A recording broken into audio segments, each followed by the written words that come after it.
Hello बच्चों, कैसे हैं सभी बच्चों का आज की क्लास में जी भर के भरपूर स्वागत है। प्यारे बच्चों, आज जिस टॉपिक के बारे में हम आपसे बातचीत करने वाले हैं उस टॉपिक का नाम है भारत के पड़ोसी देश। भारत के पड़ोसी गद्दार या मित्र।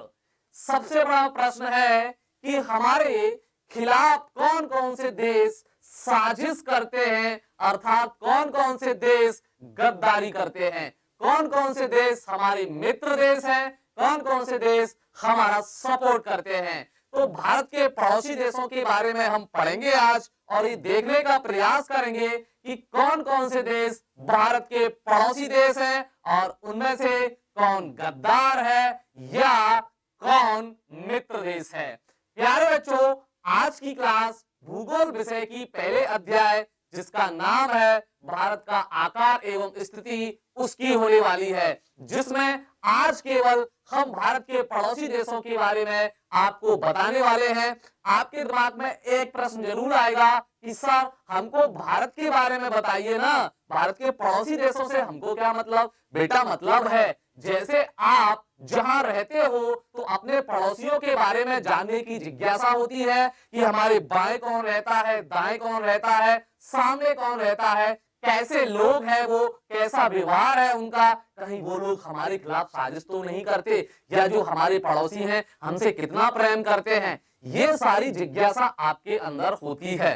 तो ऐसे ही जब हम भारत में रहते हैं तो हमारे अंदर ये भी जिज्ञासा होनी चाहिए कि भारत के पड़ोसी देश कौन कौन से हैं, यानी कि कौन कौन हमारे पड़ोस में रहता है और उनमें से कौन हमारे मित्र देश हैं और कौन हमारे खिलाफ साजिश करते रहते हैं हमको बदनाम करने के लिए। तो आज की पूरी क्लास हम भारत के पड़ोसी देशों के बारे में बताने में लगाएंगे। जैसे कि आपको यहाँ पता होगा बेटा, बिल्कुल बड़े ही खूबसूरत तरीके से मैंने एक रंगीन मैप लगा रखा है जिसके जरिए से मैं आपको बताऊंगा कि भारत के कौन कौन से पड़ोसी देश हैं और कौन कौन से जो देश हैं वो गद्दार हैं भारत के या भारत के साथ गद्दारी करते हैं और कौन कौन से देश भारत के मित्र देश हैं। आइए शुरुआत करने जा रहे हैं हम भारत के पड़ोसी देशों से। सबसे पहले आप देखिए, नीचे आपको एक कंट्री दिखाई दे रही होगी छोटी सी लटकी हुई, आपको एक कंट्री दिखाई दे रही होगी छोटी सी लटकी हुई बिल्कुल दक्षिण में। तो सबसे दक्षिण में भारत के कौन सा देश है? श्रीलंका देश। सर ये श्रीलंका क्या वही है जहां का रावण रहने वाला था, जो सोने की लंका थी, क्या ये वही श्रीलंका है? तो प्यारे बच्चों मैं आपको क्लियर कर देता हूं, ये वही श्रीलंका है जहां का रावण रहने वाला था, या जो लंका जिसको आप बोलते हो टीवी में आपने रामायण में देखी होगी, ये वही लंका या वही श्रीलंका है जो सोने की थी, जहां का रावण था और श्री राम और लक्ष्मण या हनुमान सभी भगवान हमारे सीता माता को छुड़ाने के लिए श्रीलंका या लंका गए थे, रावण को मार के भी आए थे। तो आपके दिमाग में एक प्रश्न आएगा कि सर हम अगर श्रीलंका जाना चाहें, हम सोने की लंका को अगर देखना चाहें तो क्या करना पड़ेगा, हमको किस तरीके से जाना पड़ेगा? तो ध्यान रखिए बेटा, आप श्रीलंका से भारत जाना चाहते हैं, भारत से श्रीलंका जाना चाहते हैं तो बीच में आपको समुद्र पार करना पड़ेगा। समुद्र है, यहाँ पानी पानी है, इसको समुद्र समझ सकते हो आप, पानी पानी है, जल संधि है जिसका नाम है पाक जल संधि, जिसको क्या बोलते हैं? पाक जल संधि के नाम से जानते हैं। जैसे आपने रामायण में भी देखा होगा, जब भगवान श्रीलंका जाते हैं तो एक पत्थर का पुल बनाते हैं, पत्थर डाल डाल के समुद्र में पत्थर का पुल बनाया जाता है। आपने टीवी में गौर किया होगा। वो क्यों बनाया जाता है? क्योंकि भारत से श्रीलंका जाने के लिए बीच में समुद्री रास्ता पड़ता है और उस समुद्री रास्ते को क्रॉस करने के लिए भगवान ने क्या बनाया था? पुल बनाया था, पत्थर डाल डाल के, और हर एक पत्थर पर लिखा था जय श्री राम।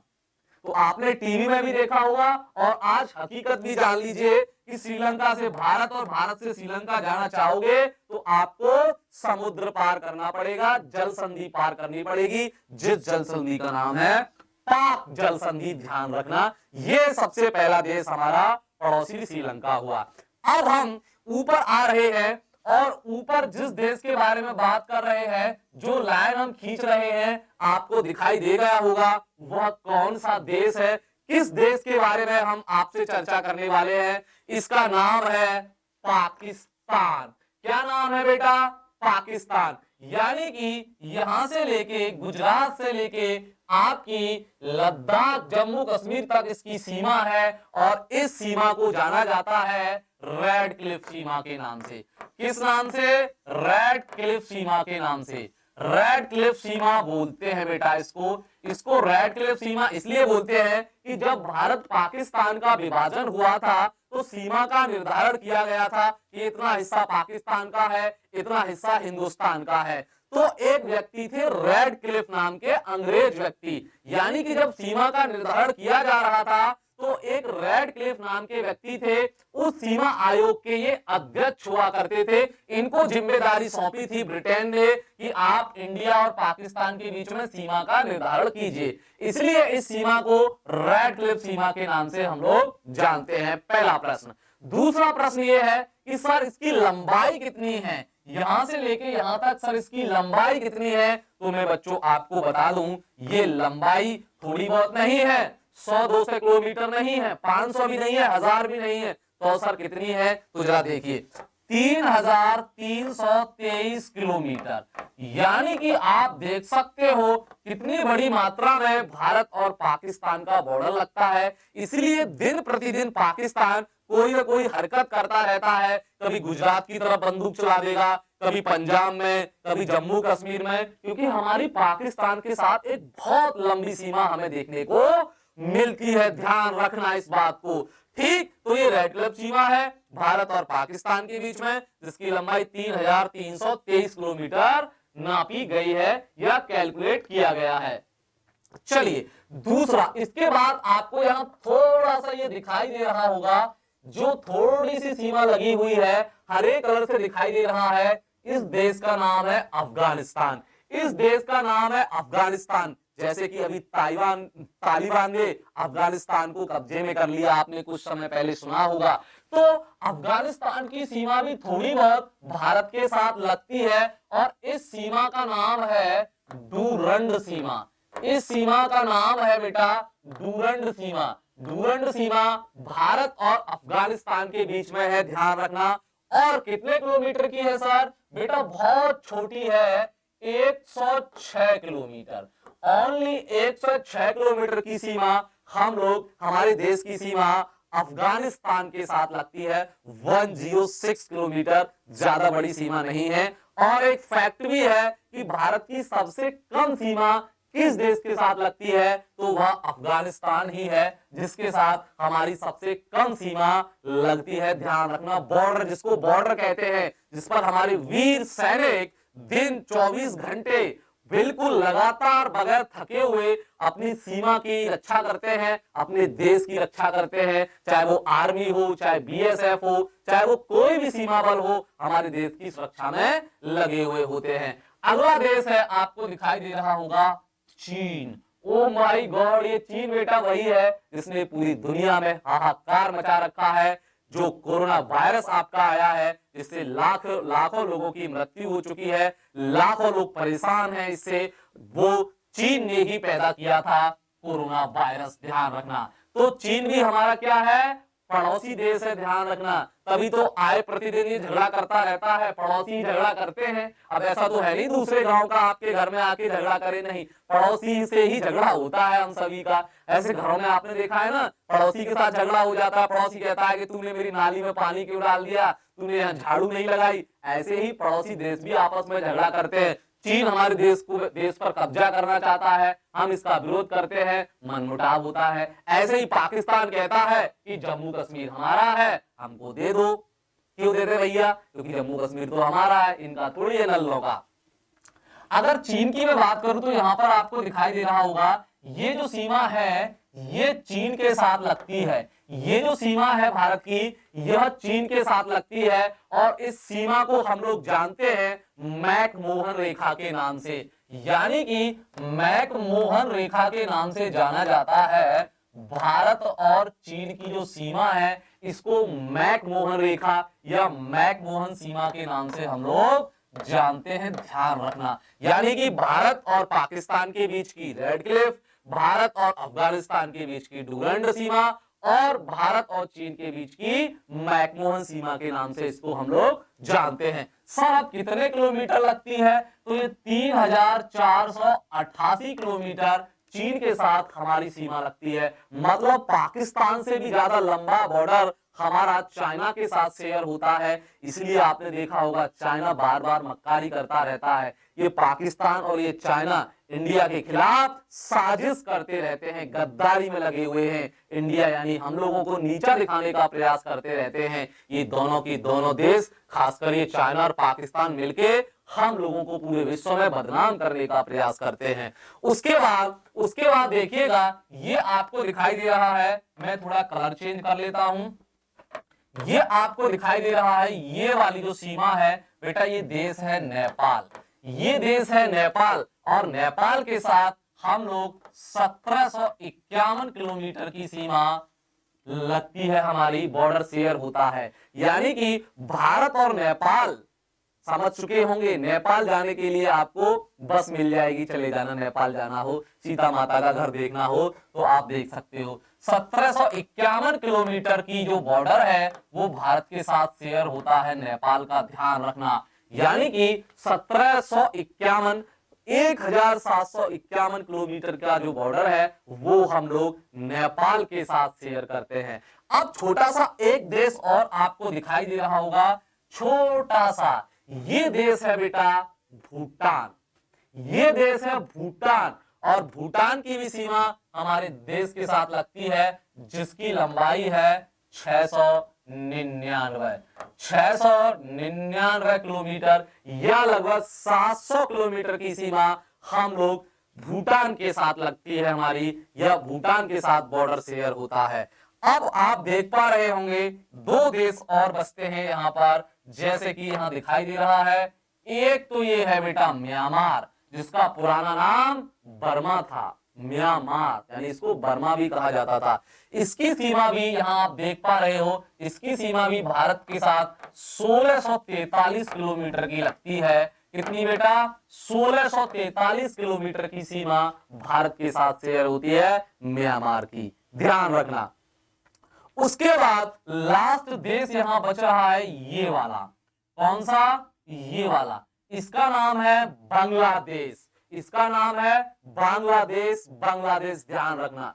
इसी के साथ भारत की सबसे ज्यादा सीमा लगती है। बांग्लादेश के साथ ही भारत सबसे ज्यादा बॉर्डर शेयर करता है। सर कितने किलोमीटर है? तो ये है बेटा 4096 किलोमीटर, 4096 किलोमीटर। इतनी लंबी सीमा आप देख सकते हो, किसी देश के साथ हमारी नहीं है।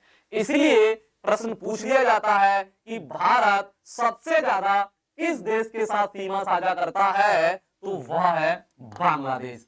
और एक ऐसे पूछा जाता है कि भारत किस देश के साथ सबसे कम बॉर्डर शेयर करता है, तो थोड़ी देर पहले मैंने आपको बताया अफगानिस्तान के साथ। क्योंकि यहाँ पूरा डाटा देखिएगा, सबसे ज्यादा बांग्लादेश के साथ मिलेगा और सबसे कम अफगानिस्तान के साथ मिलेगा। ये है बेटा भारत के पड़ोसी देश, जैसे कि आप यहाँ पर देख पा रहे होंगे। अब मैं आपको बताता हूं कौन कौन से देश हमारे मित्र देश हैं, कौन कौन से देश हमारे खिलाफ साजिश रचते रहते हैं। जैसे कि एक देश आपको दिखाई दे रहा है, ये पाकिस्तान। ये कभी इंडिया का, हम लोगों का भला नहीं सोचता, हम लोगों को पूरे विश्व में नीचा दिखाने का प्रयास करता है। ये पाकिस्तान दिखाना चाहता है कि हिंदुस्तान बेकार है, हम अच्छे हैं। एक तो ये पाकिस्तान हुआ, एक ये चाइना हुआ। चाइना क्या करता है? चाइना अपने आप को श्रेष्ठ दिखाने के लिए, अपने आप को ताकतवर दिखाने के लिए हम लोगों को नीचा दिखाने का प्रयास करता है पाकिस्तान के साथ मिलकर। मतलब ये पाकिस्तान को अपनी तरफ कर लेता है और पूरे विश्व में हमारी बदनामी करने का प्रयास करता है।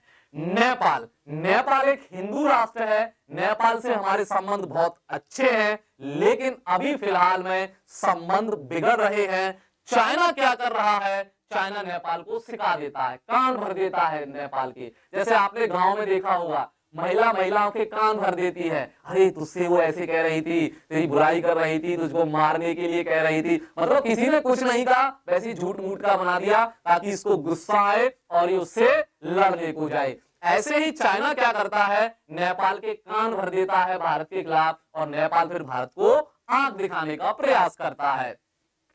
ऐसे ही भूटान के साथ भी हमारे संबंध अच्छे हैं, बुरे संबंध नहीं हैं। म्यांमार के साथ भी हमारे संबंध अच्छे हैं, बुरे नहीं हैं। बांग्लादेश के साथ हमारे जो संबंध है वह भी अच्छे हैं। कभी कभार एकाध बार कटुकता आ जाती है, लेकिन ओवरऑल हमारे जो संबंध है बांग्लादेश के साथ वह बहुत अच्छे माने जाते हैं। अब श्रीलंका की बात करूं, देखिए श्रीलंका के साथ हमारे संबंध कभी अच्छे थे, लेकिन वर्तमान में श्रीलंका के साथ हमारे संबंध अच्छे नहीं हैं। क्यों नहीं है? उसका रीजन एक ही है, ये चाइना ने श्रीलंका के ऊपर कब्जा कर रखा है। कब्जा करने का मतलब पैसा उधार दे रखा है, बहुत सा पैसा बांट दिया है, इसीलिए पाकिस्तान को भी इसने अपने कब्जे में ले रखा है। चाइना ने दुनिया के विभिन्न देशों को बहुत सारा कर्जा दे रखा है, पैसा बांट दिया है, इसीलिए जो चाइना कहता है वही श्रीलंका कहता है, इसीलिए जो चाइना कहता है वही पाकिस्तान कहता है, क्योंकि इनका कर्जा है, इसका कर्जा है इन दोनों देशों के पास। तो जब से श्रीलंका चाइना की गिरफ्त में आया है, तो श्रीलंका भारत के खिलाफ साजिश करने में लगा रहता है। श्रीलंका की मजबूरी है, वरना फिर चीन अपना कर्जा मांगेगा। और अभी फिलहाल में आपने एक घटना देखी होगी, श्रीलंका में किस तरीके से संकट आ चुका है। चाइना ने पूरी श्रीलंका को तबाह कर दिया है, इतना कर्जा बांट दिया था श्रीलंका को कि श्रीलंका उसकी ब्याज चुकाने के लिए तड़प रहा है। एक तरीके से मूल राशि तो छोड़ दीजिए, ब्याज नहीं दे पा रहा श्रीलंका। और कुछ समय पहले और अभी तक आप देखोगे श्रीलंका में आपातकाल लगा हुआ है। 1 लीटर दूध के दाम 400-500 हैं, 1 किलो पेट्रोल के दाम कितने हैं? 500-700 हैं। देख सकते हो आप किस तरीके से चाइना ने श्रीलंका को बर्बाद कर दिया है। ऐसे ही कहीं ना कहीं एक ना एक दिन ये पाकिस्तान का नंबर है, क्योंकि पाकिस्तान को भी चीन ने बहुत सारा कर्जा दे रखा है, और जिस दिन कर्जा नहीं चुकाएगा पाकिस्तान, उस दिन चीन अपने हथियार शुरू कर देगा, पाकिस्तान को कब्जा करने का प्रयास करेगा। लेकिन उसका बस हिंदुस्तान पर नहीं चल रहा है, क्योंकि ना तो हम पाकिस्तान जैसे हैं, ना ही हम श्रीलंका जैसे हैं। तो प्यारे बच्चों, ये थे भारत के पड़ोसी देश, जिसमें हमने जानने का प्रयास किया कौन कौन से पड़ोसी देश हैं हमारे, किस किस पड़ोसी देश के साथ हमारे संबंध कैसे हैं, कौन हमारा दुश्मन है, कौन हमारा मित्र है। ये सभी बातें हम आज की क्लास में सीख चुके हैं। अब आगे की चर्चा आपसे अगली क्लास में करेंगे। जब तक के लिए टाटा बाय बाय।